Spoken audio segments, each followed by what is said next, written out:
Rodriguez, Festival Coordinator. And joining us soon is going to be Scott Hillier. He's a film director and he's going to be asking you some questions. So we're going to be speaking a little bit about your films. We're going to be speaking a little bit about you and what you're going to be doing next. First is going to be Scott, then he's going to be speaking about you, about each of the films, and we're going to have you on the screen so that everybody can see you. And then while you're speaking about your films, we're going to play a little bit about your films, just so that people watching the live stream can also understand what you're actually talking about. We are going to try to do it spoiler-free, but you can talk about whatever part of your film you want to speak, and then we will try to show that scene. Then after that, we're going to give the time to each filmmaker to speak about their film, and we're going to follow up with a session of questions and answers from some of our interns and some people also sent us via social media for you guys. And after that, it's going to be it. It's not going to last more than half an hour. So does any of you three have any questions? Okay.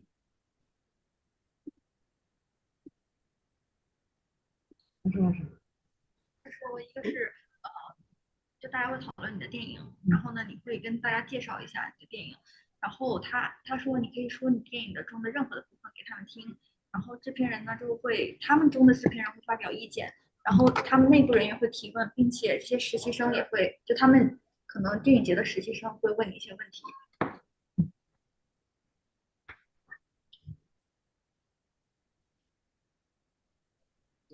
When shall we start? We're going to start in 9 minutes. We are just waiting for everybody to connect. 他说再等一下，他9分钟，对，他在跟大家联系。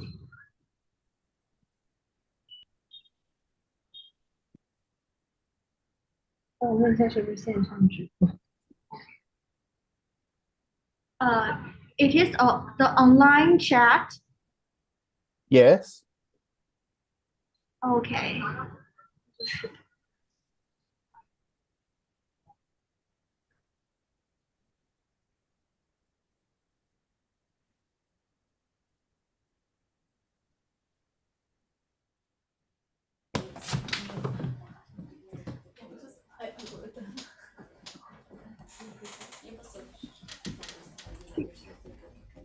Hi, everybody. Hi, guys. My name's Scott. Hey, how you doing? We spoke to a couple of you yesterday. So thank you very much for being early. I appreciate that very, very much. We'll go on at exactly 11 o'clock Paris time, which is in 5 or 6 minutes. I just wanted to introduce myself and say hi again. We talked to a couple of you yesterday. We should have, I believe that we've got one other person going to be joining us, or maybe two. So as I mentioned yesterday, it's going to be very simple. I'm going to introduce you all as award-winning filmmakers, and then throw to you and say, well, why don't you introduce yourself and tell us a little bit about your film? That's a very simple one. We'll overlay the film a little bit. I might bounce a couple of quick questions off you, again, keeping it very simple. And then we'll do that. We'll go through all 4 films. And then Rodrigo, who's that marvelously attractive young man in the center of my screen, is calling us. He's talking to us from Mexico at the moment. He will then get some of our ÉCU crew to ask some questions to you guys. Okay? It all sounds good? Excellent. Everyone be smiling and happy. Okay, cool. Okay, great. Well, I'm just going to bounce off for a second. I'm going to make myself a cup of tea, and then we'll come back on just a couple of seconds before 11. Okay?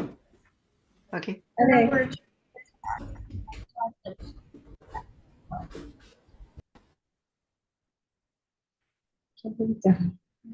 讲的非常的快。对，他可能是因为这个直播的时间不是很长。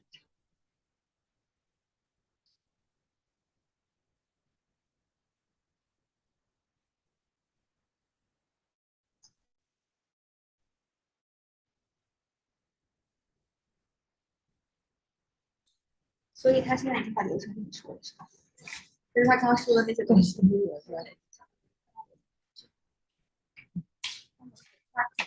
会说这个自我介绍、影片介绍，其实你就可以顺着说了，因为他会记都是这些问题。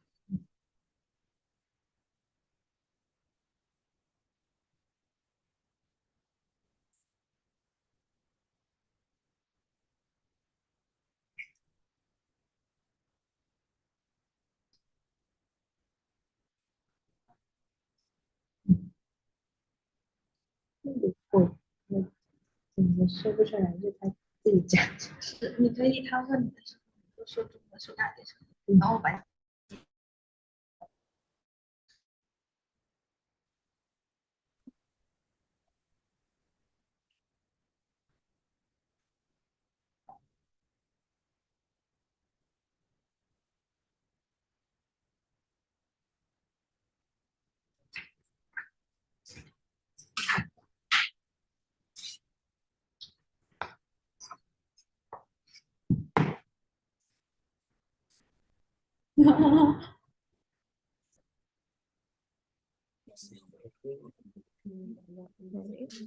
Give me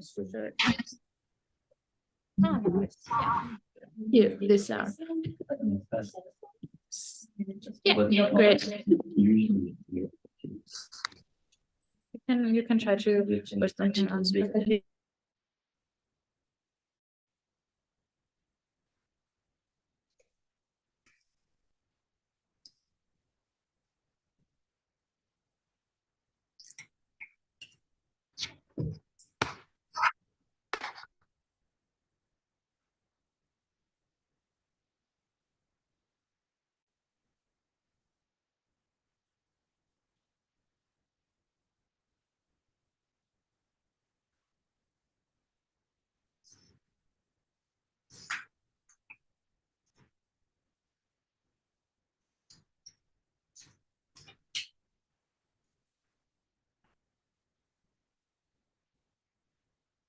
加一个来中国。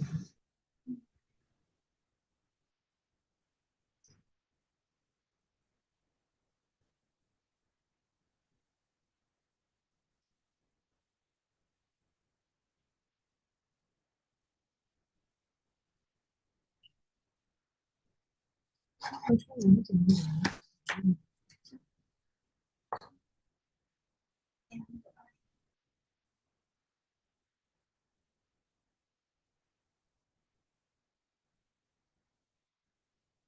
这边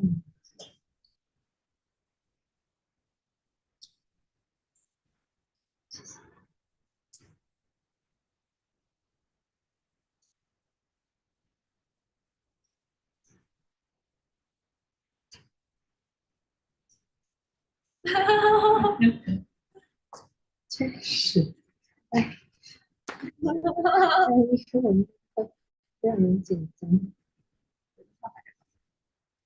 来，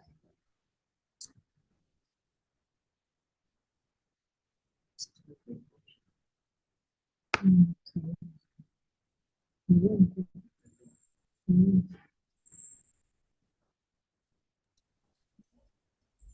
Okay, everybody, we're about to roll down, so looking forward to having this little chat. We'll roll it down in exactly 2 minutes' time, okay?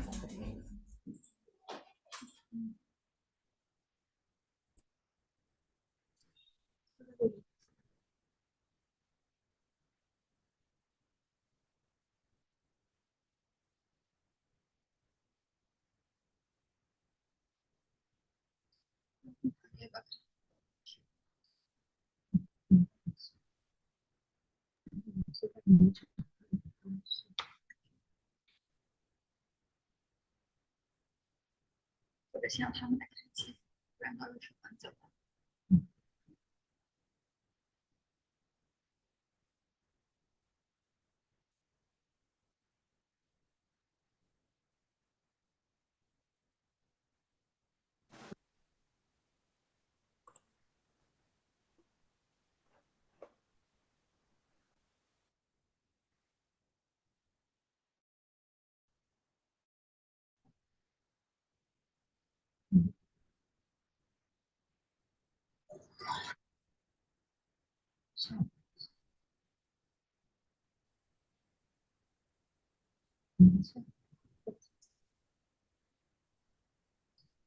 这有什么区别？ 30 seconds, everybody.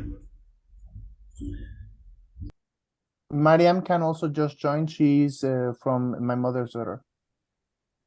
没有方式。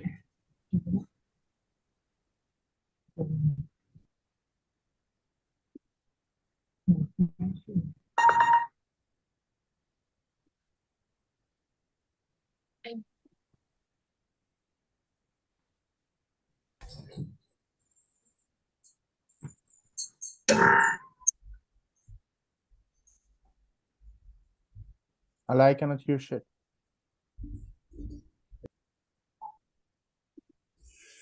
Hi, everybody. My name's Scott Hillier. I'm an independent film director and president of ÉCU, the European Independent Film Festival, and the All Asian Independent Film Festival, which we just conducted a couple of weeks ago in Manila in the Philippines. And we're very, very happy and proud today to have 4 filmmakers on with us to talk about their films, about themselves, and a little bit about what they're up to next. So without much further ado, I think I'm going to start off.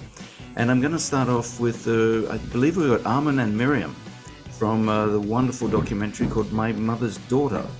Are you guys there at the moment? Hi, yes, I just logged on.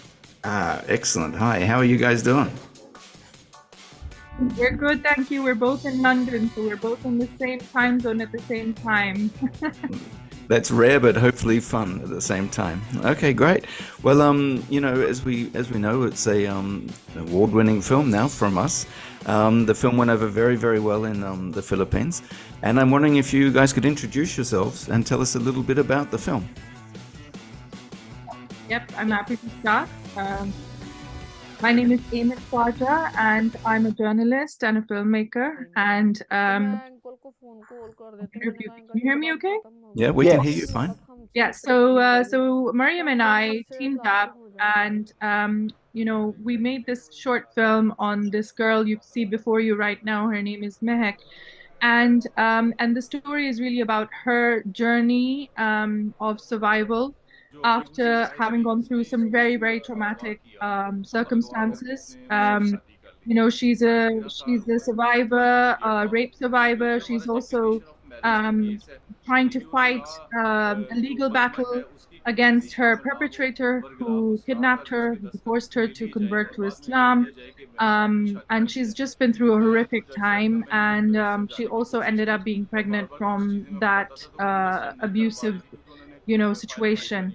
So we followed her for a period of 6 to 7 weeks. We established a relationship with her of trust, where, you know, she had to feel comfortable to tell us her story. She's still, you know, in many ways a vulnerable child.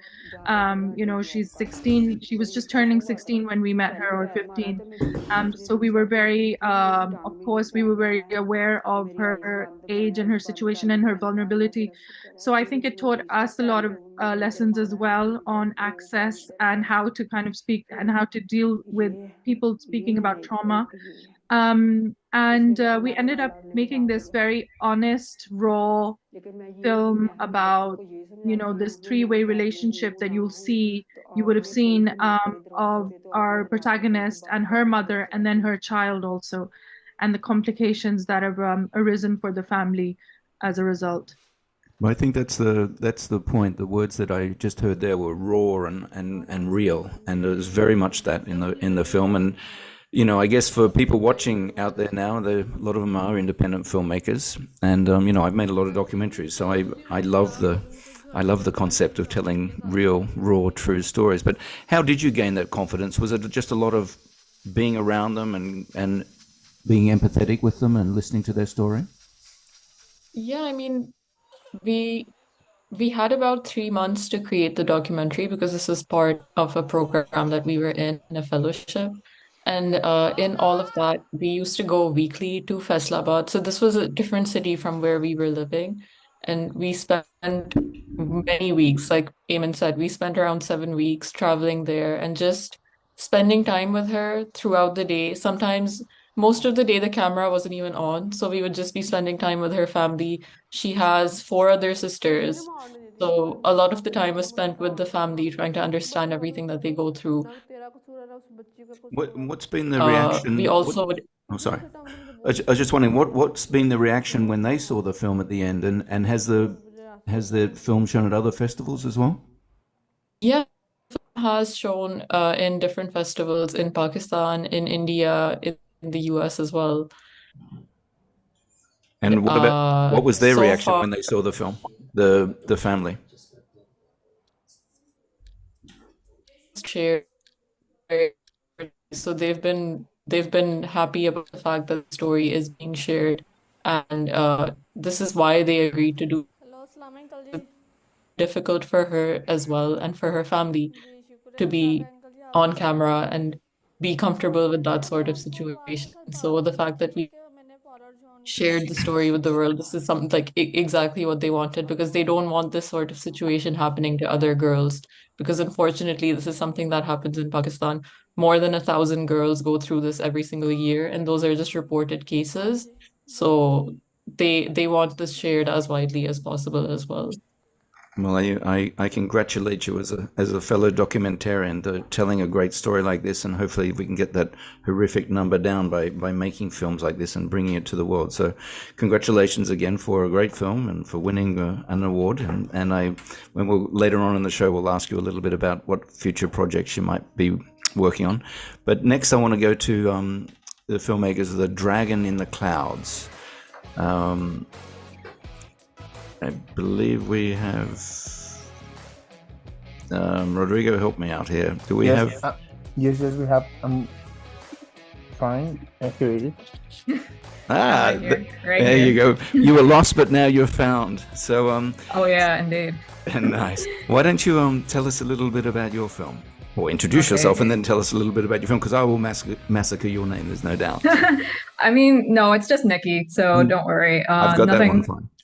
Yeah, nothing fancy. Hi everyone, I'm Nikki Santos Ocampo. I'm based in Manila, Philippines, and my team's film is called Ang Dragon sa Kapanganuran, or Dragon in the Clouds. That title is in Cebuano, one of the Filipino languages. So the film is actually just it asks a simple question, which is, what does it mean to be Filipino, and who can determine what that is? So we present kids essentially in 1898, which is the height of the Philippine Revolution, when we were about to be ceded from Spain. And it deals with their different ethnic conflicts, or just how they sort of, lived life during that time. There are four main characters that we highlight. Hun Yong, the Chinese man that you see right now. Jaime Oyangguren, a Spanish medical corps officer. And then there is Solita Rosales, one of the rebels, which we will see later. And how Hun Yong deals with the death of his sister, Hun Hong. Not a spoiler, it's in the it's in the premise. But yeah, right now what they're talking about is how Filipinos differ. We actually still struggle with this, how it's a very regionalistic country. As an archipelago, you have people that don't actually identify as Filipinos. They identify more with their tribes or their regions. And the conversation here is very important, because they talk about how, even though both of them are ethnically not Filipino, they are not natives or indigenous people of the land, they have grown up in the archipelago their whole lives. So yeah, this movie is very personal to me as well, as a multi-ethnic Filipina. I've never I grew up in the Philippines. I lived my whole life here, but this is a good movie to showcase just how intense the effects of globalization have been, because from then until now we still experience these kinds of subtle conflicts, racial discrimination.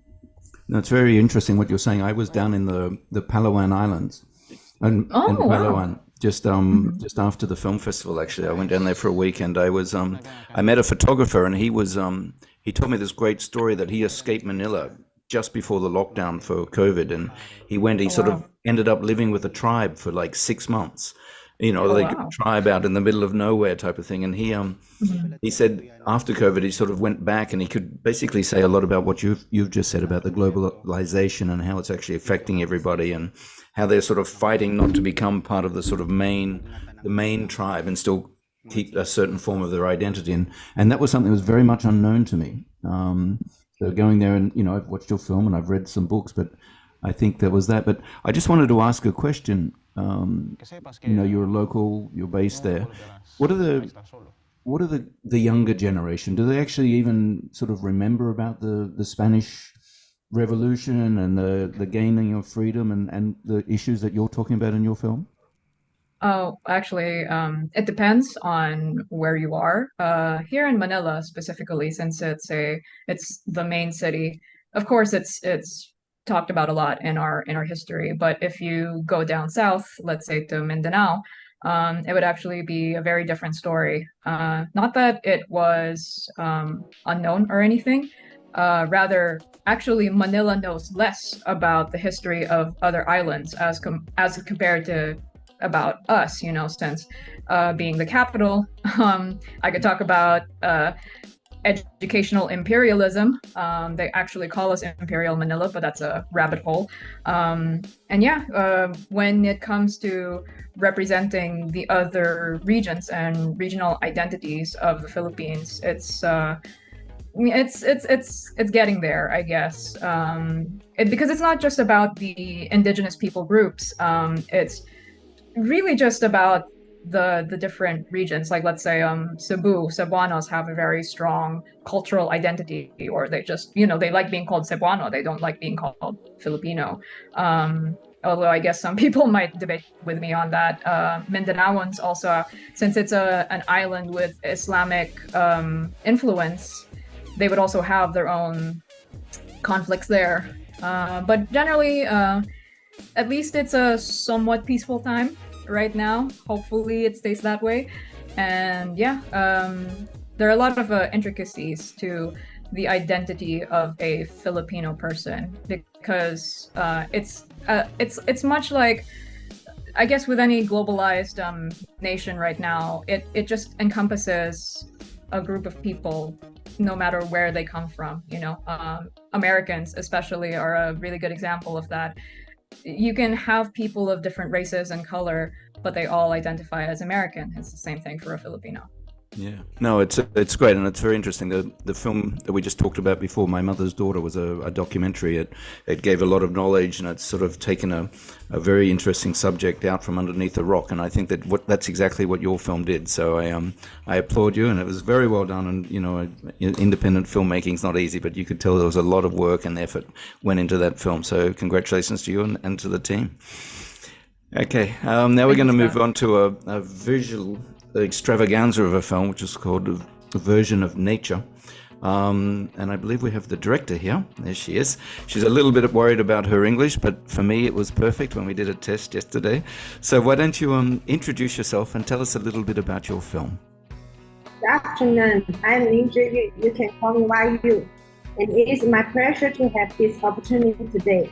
I come from China and I'm the director from Version of Nature. Now I share my screen. We're gonna play some elements of your film, and I'd love you to talk to me about where your idea came about this amazing visual extravaganza that you presented to us. Okay, it is a multimedia dance drama film about China's world-class intangible cultural heritage. The 24 solar term, and you can see the screen. The 24 solar term by the ancient Chinese people to observe nature change in the spring, autumn, summer, and winter. Based on the 4 seasons. It corresponds to the weather change in China's growing patterns and is known as China's 5th major invention. And why I chose the theme, my initial intent of traditional culture and use dance is prized for full of imagination to create a work that had never done before. After more than a year's selection, I finally chose the 24 solar term as the romantic theme. And why I choose the actor and how the actor performed. Among many actors in China, I selected two well-known dancers according to the physical expression of dance that I needed. They are Da Zhu and Shi Yue. I think most dance training in China is based on the classical dance, but I feel that the physical expression of classical dance is relatively soft. I feel that a physical expression that lean towards modern dance can better express the communication with nature and life force, which is very challenging for actors because it's spirituality. And at the beginning of our online video communication, the dancer didn't really understand how to perform this type of stage performance that were different from the performing at stage. Because there were nothing in the studio except for the camera and light, they didn't know how to perform in front of the camera, which required a lot of imagination. So on the set, I would usually work through the choreography with my design camera angle and preliminary music to express the corresponding solo turns at each position. At the same time, I would use my body to perform and describe the movement with words. For example, during the solo turns of Qingzhe, the dancer would first express the natural phenomenon of thunder with their posture before showing the rapid growth of the plant. I would use my hand to express a general state, and they would quickly understand what we needed and create what we see today.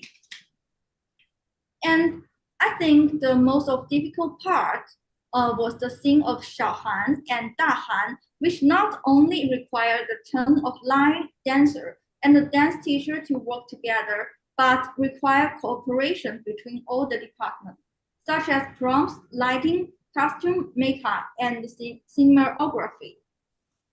And the actor costume has many colors, and we only have the 2-day budget for filming. The costume include blue, green, red, white, and black. This means that we can't just see one background on filming. We need to use different color background to match the image. This requires precise time control from all departments for scene transition during filming. The actor makeup and clothing are different too. The dance of the actor is very large, so I need match full scene lighting with it. Yeah.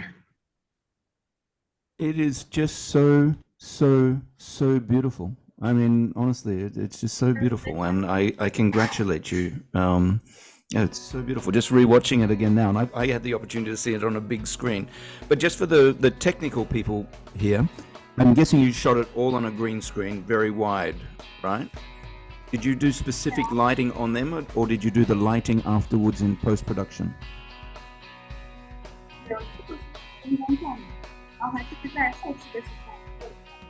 都有，就是我们现实拍摄的时候有一些实际的灯光，然后我们在现场也补相对应的一些灯光，去营造这种气氛。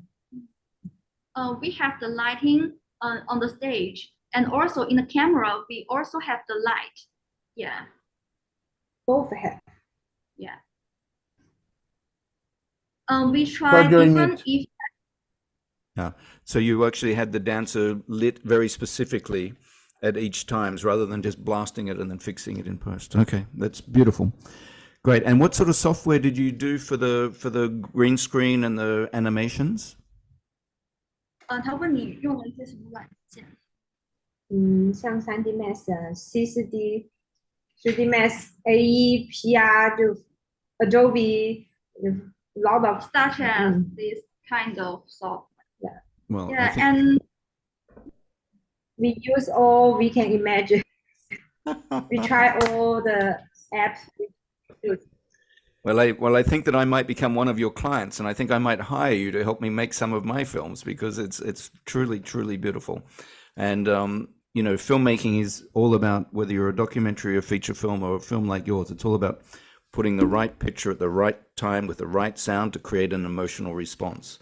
And I think all three filmmakers that we've talked to today have done that. But now I'm going to go to the film Avenger. Now, Avenger, I'm sure there's a great story behind it. I know there has been for us because we've been sitting on this film for quite a while. We loved it, the jury loved it, and it was voted Asia's Best Independent Film 2023. And this lovely lady here is the director of the film. Why don't you introduce yourself and tell us a little bit about this amazing award-winning film, Avenger? Yeah, I'm very honored to receive the reward from you. And my name is Zhou Ling Yi, and you can just call me Ling. I am the script writer, the director, and the main actress for this film. So this film is about a woman who takes revenge upon her sister's murderers. So those murderers killed her sister when they were still not adults. So they cannot be executed because of their crime due to their age. But the main actress in this film, well, she didn't think that should be the right way to deal with these murderers. So she did by herself. She actually murdered them one by one. So actually, I created this film not to try to make the viewers be happy about this story. I actually wanted them to think about this story because this story is actually created to explore a thing that happens again and again in the human history. That means equal retaliation. So this kind of retribution is rarely seen in modern society anymore because now people often turn to the judicial system to resolve their conflicts.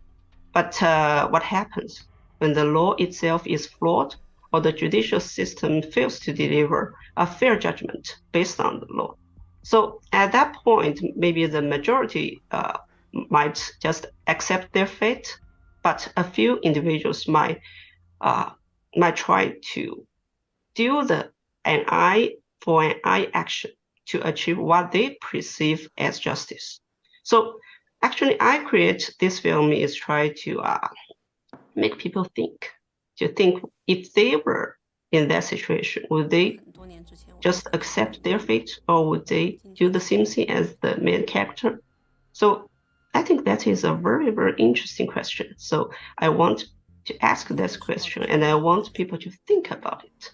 So that's why I created this film. Well, I think first of all, I must congratulate you on being such an overachiever, from being the director, the writer, and the main actress. That's a lot of work there. As a cinematographer myself, I have to say the pictures were outstandingly beautiful. The pictures were great. And I love the fact that you're like all the other filmmakers we got here today.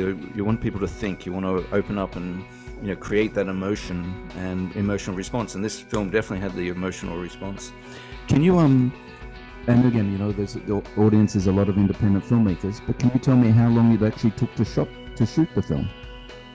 Well, I prepared for this film for a very long time. I think over 2 months. But the actually shooting period is really short. I think less than 2 days. Well, congratulations again, you damn overachiever. So that's great, and your lead actor was amazing as well. It's very, very good. So I can't imagine what it's like to direct and act at the same time. Directing is already hard enough for me, but so very many congratulations. I'm wondering, we've talked to all of the filmmakers now, and I'll start with you, but I'd love to know about a little bit about you and what are your next projects? My next project? Yeah. Well, actually, I am preparing for a few very big projects because for this film, this is only a very short film, and so the content it can contain are very limited because of the time. They only have less than 20 minutes, so I cannot tell a very long story. And actually, I actually worked in a company before I made movies. I made movies because I realized that my passion lies in this. It's just I think this is a very exciting area, and I want to explore a lot of topics in this area. So actually, I have a lot of stories I want to tell, but those stories are long and they cannot be contained in such a short film. So actually, I have a lot of big projects, and I'm already writing the scripts for these programs. But I think the most difficult thing for me is to find the investment for them, because big films, they need big investment. And now, because I'm still a new comer in this industry, so not everyone likes their trust in me. So actually, I'm still trying to find the investment I need. But if I can find it, then I will make, I think, maybe 3 very big projects. And those projects will explore also some very important and very interesting questions that recurring in our human history. Well, there's a lot to take out of that little brief conversation there, but one of them is, everybody listening to this, please just be passionate about what you do, whether you're going to be a boulangerie baker or you're going to be a man in the street doing whatever. Just find that thing that gives you passion. And obviously the passion for you is there. We can see it on your film, and now that you're part of our community, you can't forget about us with these amazing projects as well, because we want to see them and offer you support in any manner or form we can. So congratulations again on the award. Good luck with your thing. And as I said, all of you now are part of our community, and we'll be coming back to you and asking for your support as well, and finding more great independent filmmakers. But I'm just going to do a very quick run back around to the others. I just wonder about Ziyu Lin, about the version of nature. What is your next project apart from working with me on some of my films? Hi, hello, 下一个。It will be also intangible cultural heritage. Focus on Cantonese opera as the main element, or using shadow puppetry as an artistic approach. Well, yeah, you will be hearing from me, because I definitely want to tap into some of your talent on some of the films that I'm doing. So congratulations for your extravaganza. It is really sumptuous. I liked it very much. If we still have Nikki here, do we still have Nikki here from The Dragon in the Clouds? Hey, Nikki. Yep. What are you Right working here. on? What are you working on next? Okay, we're actually doing another film this weekend. We don't have a title for it yet, but it deals with another era in Philippine history, the Japanese era. That's around 1950s, 1940s, so World War II. And we'll be comparing another indigenous tribe called the Bagobo, Tagabawa, and how their history interplays with the Japanese colonization. And we'll be revealing one of their long forgotten but very epic deities named Mabuyan. Well, again, I'll repeat it like a cracked record, but you are part of our community now. Don't forget about us, and we'll be checking in with you to see what sounds like another amazing project. I'm going to go to Amen and Mariam, if they're still there, about My Mother's Daughter, to see what you guys are working on next. Scott, we're both in London, but we both have day jobs. So no plans as of yet, but I am traveling to Pakistan in the next few weeks. So I'll keep my eyes open for another short independent film if I can manage to do that on my holiday. But yeah, I am going to be looking out for some stories. Yeah. But other than that, we both have day jobs. I'm a journalist, so always doing stories, but not enough chances to be on the ground. And yeah, I'm really hoping I can make something happen in the next few months. Well, I think that we all have that sort of day job syndrome. I know the feeling, but you guys are obviously very talented storytellers, and you will get to the next one. And again, don't forget about us. But what I'm going to do is I'm going to hand this over to Rodrigo, who's the real mover and shaker behind this, because I think some of our crew have some questions to ask you guys. Rodrigo, it's all yours, man. Yeah, so thank you, River, for joining us. We actually have the first question from Nikki, one of our participants today. So I'll give her the floor. Oh, thank you, Rodrigo. Yeah, I noticed that we are actually all female filmmakers right now. I forgot to mention I'm actually the executive producer of this film. My good friend Adrian is the director and writer. But yeah, I just wanted to ask all of the ladies here, how does it feel, as a female filmmaker in the current industry? We know that it's a very male dominated, especially when it comes to directors, and even producers, so how does everyone feel making their films as a woman? Maybe we could start with the team of My Mother's Daughter first. We'll go back in a clockwise kind of way. Yeah, Apologies. no, sorry. Even if No, I didn't hear the question. I think there was a shaky internet. I'll let Mariam answer. Okay, so our project was quite interesting because our fellowship was all female, like it was all female filmmakers from across Pakistan that were specifically chosen. So we always the beginning idea of the film came from Eamon, and she also really wanted to focus specifically on a female subject as well, because in a society like Pakistan, we feel like that's very important. And the fact that the fellowship was all female, it was pretty empowering, but also it shows you that there is a need for something like that in the industry for it to take place. And then the fact that we had to go to some areas within Pakistan that weren't particularly safe for women, and we had to be filming a female subject. Sometimes we felt a bit unsafe because we had men coming from different neighborhoods coming and telling us, like, what are you doing? Why are you filming here? Like, you're making our neighborhood look bad. Even though we weren't doing anything particularly bad, we were literally just filming her crossing the road or something. So it really makes you cognizant of your identity when you are faced with issues like that. But the fact that we were able to carry on and go through with it, and the fact that it all ended up happening how we wanted, aside from those little hiccups, it was quite empowering.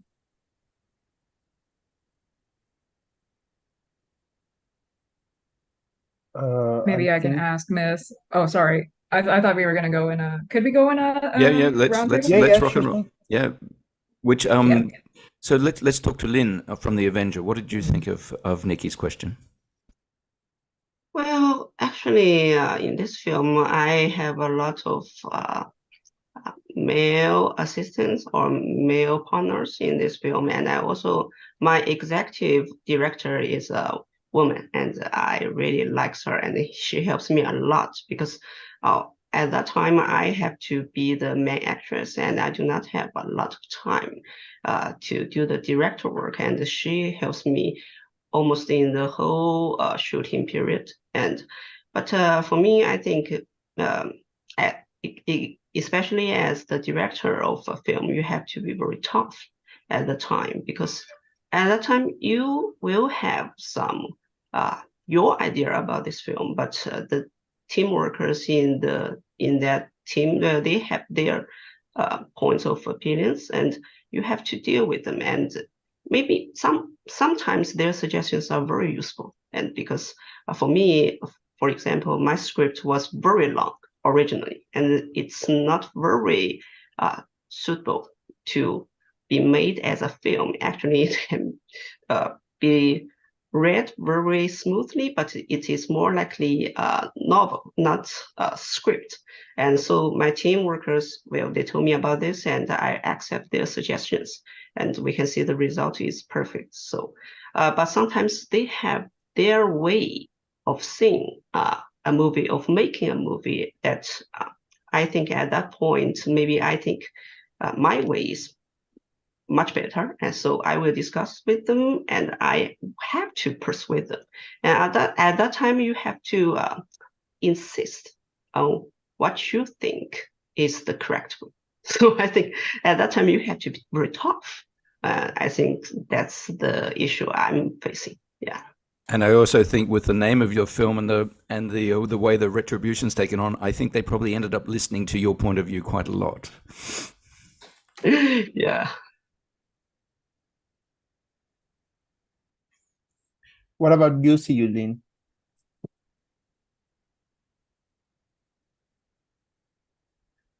Yeah, when you were making a version of Nature, was it a male crew, a female crew, and what's it like for you at the moment, sort of being a female director where you are? 导演，你是有什么想法？我觉得女性导演在观看的时候，她会有独特的一种视角。就 we have a special version of the camera. So we can see the beautiful from women and from the men. We can with softly talk to them. 然后可以用一种很肢体 we have body language to talk to them. 就是 we can show the How to perform a dance or how to perform our emotion. and we can listen to actor and listen to their opportunity. Okay, Rodrigo, do you have another question on the board somewhere? Yes, what about Nikki? What do you think about this? Good point. Oh yeah, I hadn't answered my own question. I could go on about it. But luckily I'm in a society that respects women, I guess. It wasn't it's actually the Philippines is a historically matriarchal society, but you know, we do come across a lot of people that I mean, it's not a gender conflict. It's more of like an artistic conflict where it's like, why would people want to watch that? You know, it's a history film, you know, like it's not relevant to us, you know, like kids don't aren't into that anymore. It's a lot of pandering here in the Philippines when it comes to media. People like to just talk about easy things, and you know, that's usually called I mean, like it's usually just really cheesy romances, basically. And so when you with our film that presents not just a historical account, well, a fictional one, but when it presents a tough question, such as the subtleties of racial discrimination that still exists here, people are just like, oh, why would you do that? But I've been very lucky that at least being a female did not hinder me from making the film, which is why I applaud all of the women here, you know, especially for the team of My Mother's Daughter, you know, like just coming off the bat with a heavy topic like child brides, which also happens here in the Philippines. It hits me. It hits me a lot, and I can just imagine how the girls, you know, and all over the world that still suffer through that.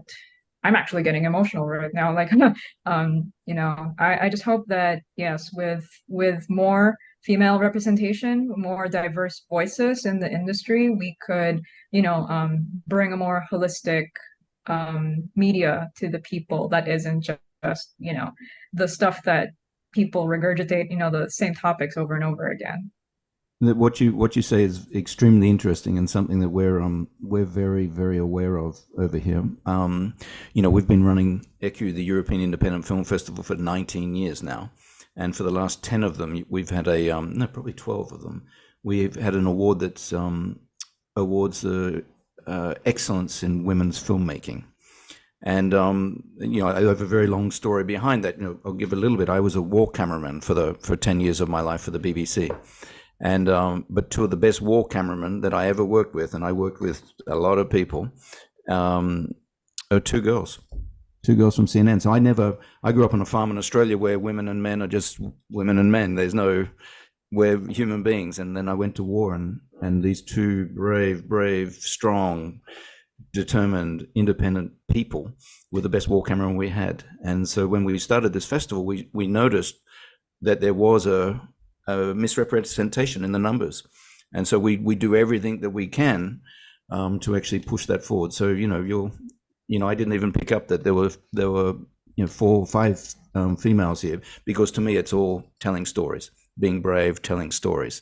So thank you very much for bringing that up, Nikki, very much. Rodrigo, I think we've got time for one more question, man.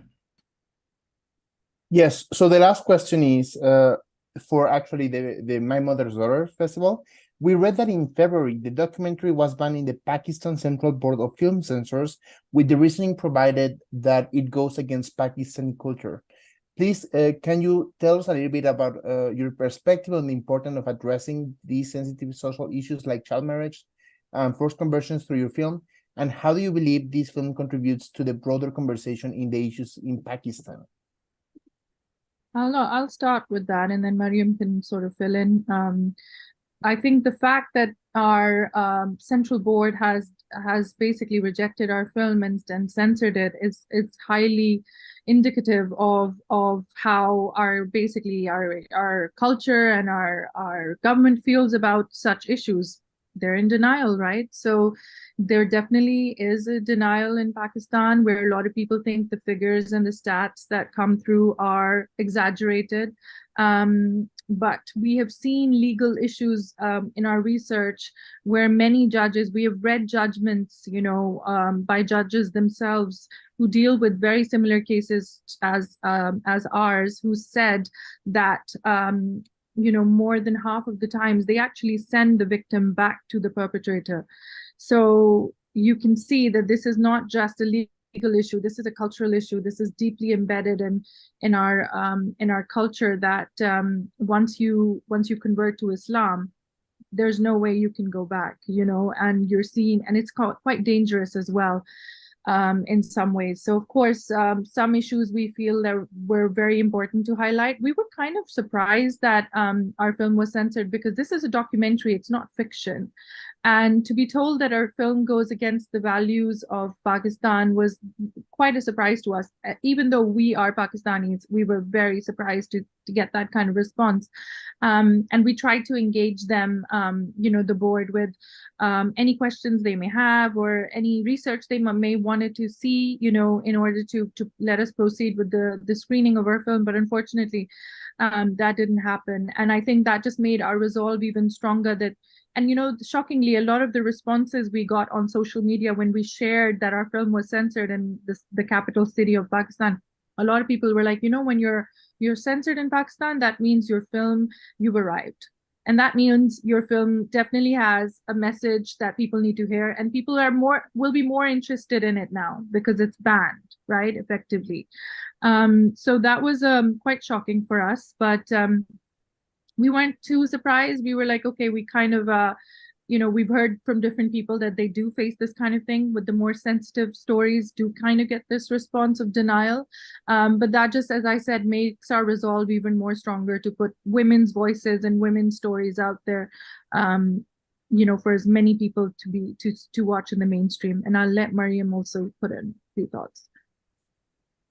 Yeah, I think Eamon really covered a lot of how we felt. It was quite disappointing because of all the hard work we put into this, and it's a real girl story that we're sharing, that we researched for months on, and then to receive a letter which essentially said that everything we created was propaganda and it was against Pakistan's values. It was quite disheartening. But again, it's shocking to see that gave the film more coverage in Pakistan specifically. A lot more people were more interested in watching it because now they knew that it's something that's banned or it's sort of taboo.